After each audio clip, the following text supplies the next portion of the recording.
So our seventh candidate is Sahar Rezapour.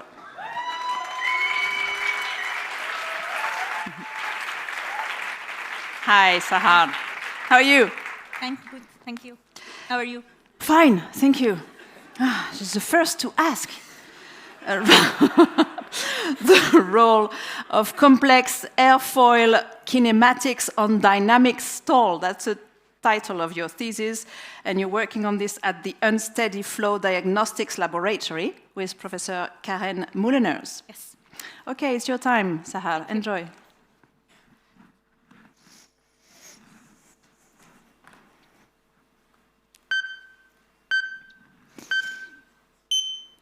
I was on a manual merry-go-round with my friends. Each one of us was doing their own share in its rotation. Some pushing it really hard to spin faster, the other ones trying to slow it down. And while I was so busy planning my next moves, I lost balance and fell. Overthinking didn't help me back then.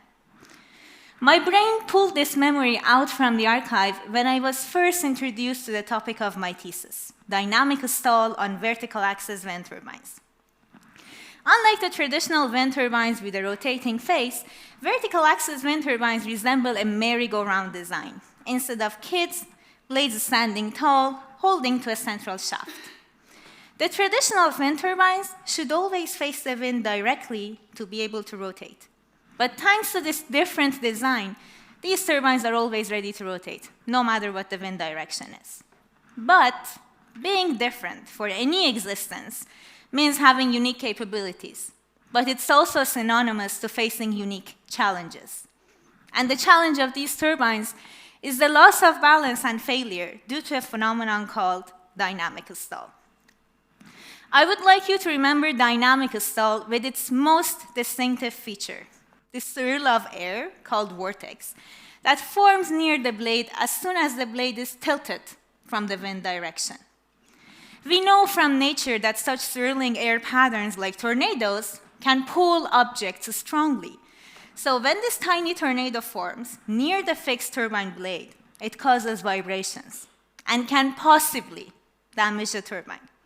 And I say possibly because we are still unable to precisely predict when these vibrations happen and how intense they're gonna be.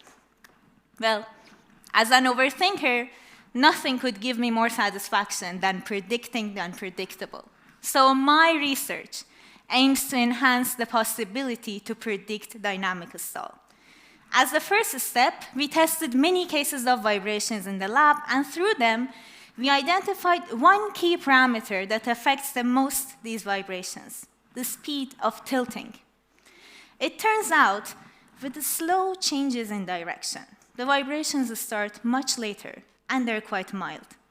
But if the change in direction is quick, then the vibrations start much earlier, and they're quite intense.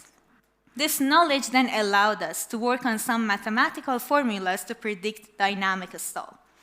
By the end of my thesis, I hope to bring dynamic stall one tiny step closer to be less of a mystery, such that we can ultimately benefit from the uniqueness of these turbines, rather than avoiding them. Thank you.